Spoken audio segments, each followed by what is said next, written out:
Cap 26 are just 6 inches knobbies. And here's all the paints I used on the Mermaid. So let's put this together. We got the shell. And I'm going to put some glue up here. In there, that square. Like that.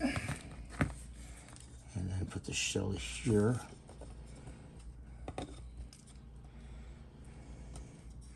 I think the shell has to go on after.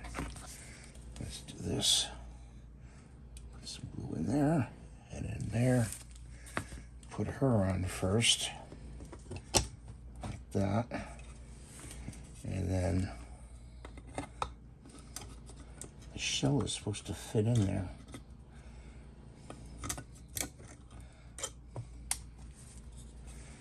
I wonder if it goes like that. Yeah, it goes backwards. There we go. It goes backwards.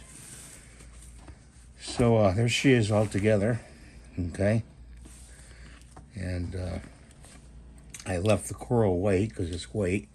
I got some touch up I have to do on the blue. But that's what she looks like. Get a close up for it. And I got this in model free, so I thought it was pretty neat. So thanks for watching. Have a great day. God bless you. Please rate and subscribe and give it a thumbs up. We'll see you in the next video. Bye for now.